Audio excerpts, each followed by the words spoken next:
le monde connaît comment David a vaincu Goliath, le géant qui a défié Israël au nom des Philistins. Mais tout le monde ne sait pas que plus tard, c'était au tour de David d'être tué par un autre géant. Ce mystérieux géant cité dans la Bible et inconnu de la plupart des gens s'appelait Isbi-Benob. Et comme Goliath, il était tellement un guerrier au service des Philistins. Ce guerrier qui est descendu des géants aurait pu passer vite sur les pages de l'histoire. Même après cet affrontement contre Isbi-Benob, David a finalement été informé par ses chefs militaires de ne plus aller à la guerre en menant les troupes israéliennes. La taille était le risque qu'il courait. Mais qui était vraiment un Isbi-Benob? D'où vient-il? Quelle est votre vraie histoire? Et comment a-t-il changé le comportement du roi guerrier le plus célèbre de la Bible? C'est ce que nous découvrirons dans cette vidéo. Le nom Isbi-Benobio indique probablement quelqu'un qui a habité à Nobi. Cependant, certains interprètes attirent l'attention sur la possibilité que ce ne soit pas un nom personnel. Autrement dit, certains érudits croient que ce n'était pas le nom du guerrier qui a presque tué le roi David. En effet, le nom Isbi-Benob en hébreu est en fait la vocalisation de la lecture corrective du texte proposé par la tradition soudaine. Pour ceux qui ne le savent pas, le texte biblique hébreu est consonne, c'est-à-dire qu'il n'est formé que par les consonnes. Ensuite, les érudits juifs médiévaux, qui ont travaillé pour préserver le texte biblique, ont ajouté des signes au texte d'origine pour indiquer comment il doit être lu ou prononcé correctement. Par conséquent, nous avons le texte avec des signes de bourse, ce qui est essentiellement la façon dont le texte doit être lu, et nous avons également le texte hébreu des consonnes, uniquement avec des consonnes, la façon dont elle a été écrite à l'origine. Le problème est que cela peut souvent changer l'interprétation d'un passage biblique particulier. Dans le cas particulier d'Isbi-Benobio, la lecture du texte avec les nominations du concessionnaire semble favoriser l'idée que c'était un nom personnel. Cependant, le texte hébreu, tel qu'écrit à l'origine, peut également être compris comme se référant uniquement à un groupe générique de Philistins de Nob, parmi lequel était un guerrier descendant de Rapha, et dont la pointe de sa lance pesait près de 4 livres. Sachez que si cette compréhension est adoptée, alors le guerrier philistin qui a affronté David est en fait anonyme dans le dossier biblique. Mais malgré ce doute, bien qu'il ne soit pas tout à fait certain de son nom, la position la plus acceptée parmi les interprètes bibliques est que, en fait, Isbi-Benobio était vraiment un homme d'une grande stature. Le texte biblique dit qu'Isbi-Benobio était un descendant de Rapha, dans le 2e livre de Samuel, chapitre 21, verset 16. Mais qui était Rapha? La plupart des commentateurs conviennent qu'il s'agit d'une référence au refoulement, qui était un groupe de Jainson. Même dans le texte biblique, le terme Rephaïm peut également se référer aux Émines, aux Anzumines et aux Anakiens. Ces personnes, connues pour leur grande stature, appartenaient à des peuples anciens, qui ont été expulsés lors des réalisations de Joshua à Canaan. Mais il semble que certains de leurs représentants aient été établis parmi les Philistins. Cela semble avoir été le cas de géants tels que Isbi-Benobi, Goliath et d'autres guerriers qui ont combattu aux côtés des Philistins. Mais malgré les petites informations bibliques sur Isbi-Benobio, il est facile de conclure qu'il était un guerrier qualifié. Le texte biblique dit qu'il portait de nouvelles armes et que la pointe en bronze de sa lance pesait plus de 3 livres. Fait intéressant, la pointe de la lance du géant de Goliath pesait 2 fois plus. Et selon l'écrivain biblique, Isbi-Benobio a attaqué le roi David et était presque écrasant. À ce moment-là, David était déjà épuisé par la bataille. Ainsi, Abisai, le neveu de David, qui était également l'un de ses braves guerriers, il a sauvé le roi et a tué le Philistin géant. Le texte biblique ne se soucie pas de sortir avec cette bataille dans laquelle Isbi-Benobi a presque vaincu David. Certains croient que cette guerre aurait dû se produire au début du règne unifié de David, peut-être avant que Jérusalem ne devienne la capitale politique et religieuse du royaume d'Israël.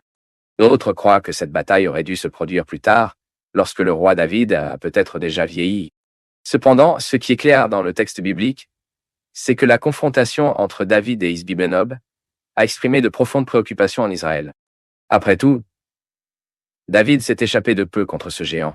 Mais l'action rapide d'Abisai, le frère de Joab, signifiait également une autre démonstration de la providence divine dans la protection du roi connu pour être un homme selon le cœur de Dieu. Cependant, la peur dans cette bataille a fait que les hommes de David ne lui permettent plus de se battre. Les commandants israéliens ont observé la vulnérabilité du roi, et ils ont conclu unanime que David était très précieux pour la nation en danger sur les champs de bataille. Ils ont ensuite déclaré que cela aurait été la dernière confrontation militaire dans laquelle David avait agi en tant que commandant. Le langage symbolique utilisé dans cette partie du texte biblique est remarquable. La Bible enregistre que les hommes de David lui ont dit réalise que David est décrit comme la lampe d'Israël, une métaphore richement enracinée dans le contexte liturgique et spirituel du peuple hébreu. Les serviteurs de David étaient préoccupés par le fait que cette lampe s'éteignit, c'est-à-dire qu'ils craignaient que le roi ne soit tué dans une bataille, et avec cela, sa dynastie disparaîtrait. Cette image de la lampe fait écho au lustre perpétuellement éclairé dans le sanctuaire, qui a servi de symbole de la présence et de la faveur constante de Dieu. En désignant David comme la lampe israélienne, le texte suggère non seulement qu'il s'agissait de la figure centrale de la structure politique et religieuse du pays, mais aussi le véhicule par lequel l'alliance divine a été maintenue et leurs bénédictions ont permis à tous les gens. De plus, cette métaphore de lampe a parlé de David non seulement comme celui qui, dans le rôle de leader du peuple, était responsable de garder la lumière de la dépendance divine et de la faveur à Israël, mais aussi comme celle qui a été le support par lequel la lumière a été conçue pour éclairer et bénir les nations voisines. Par conséquent, la décision des chefs militaires israéliens de préserver David, l'empêchant de participer directement aux futures batailles, révèle la reconnaissance de sa valeur non seulement en tant que leader politique et militaire, mais aussi comme un élément important dans le contexte du but divin et de Dieu, alliance avec son peuple.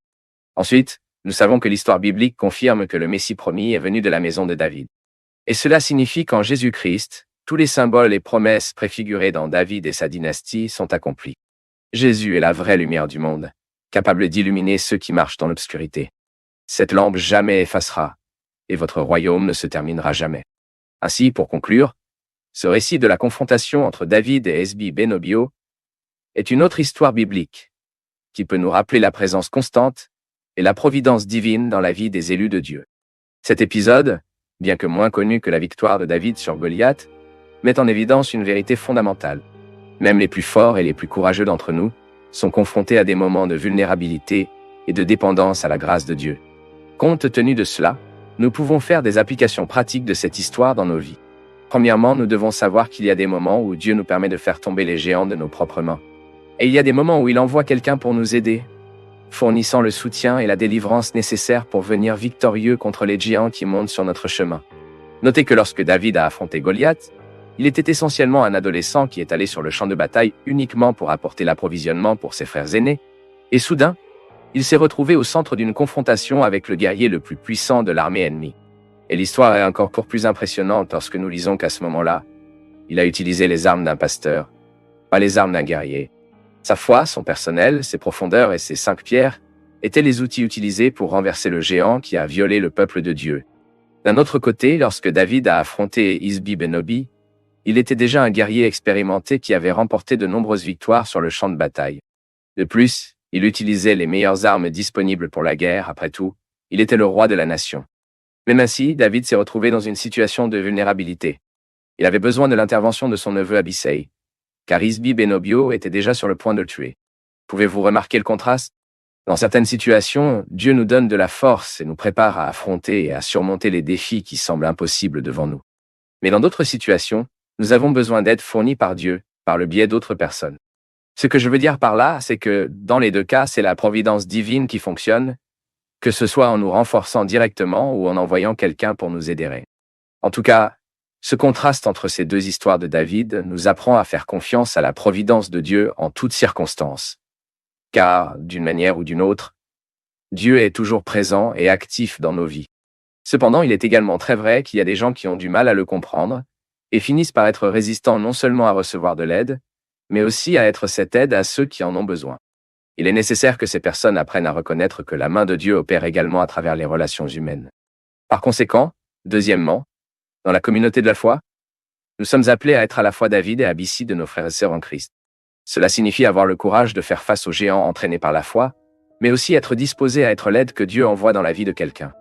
Donc, que ce soit face aux géants avec une profonde dans votre main ou que vous avez besoin de l'aide d'un frère en Christ, rappelez-vous que la divine providence ne manque jamais.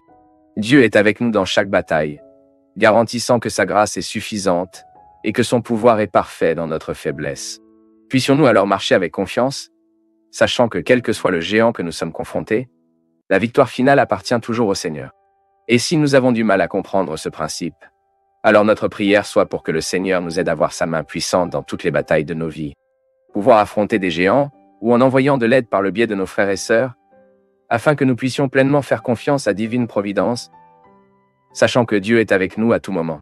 Troisièmement, la réaction des hommes de David en le préservant comme la lampe Israël dans ce contexte, cela peut également nous apprendre quelque chose sur la valeur du leadership spirituel et nous rappeler que même nos dirigeants, aussi qualifiés, sont également faillibles et ont parfois besoin d'aide, de confort, de protection et de soins. Dans nos communautés, nous devons apprécier et protéger ce que Dieu a placé en tant que leader de son travail sur cette terre.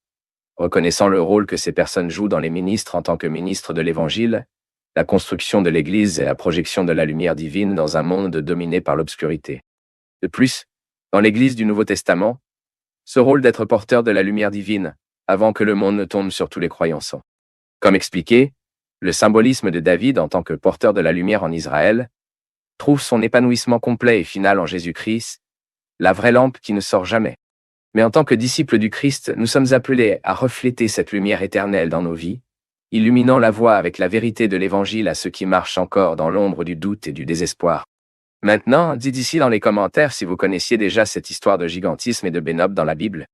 Et si vous souhaitez vous approfondir davantage dans les connaissances bibliques, vous pouvez étudier la théologie avec nous de n'importe où, entièrement en ligne, à travers des leçons vidéo et un certificat d'achèvement. Les informations sont dans la description de la vidéo et le premier commentaire.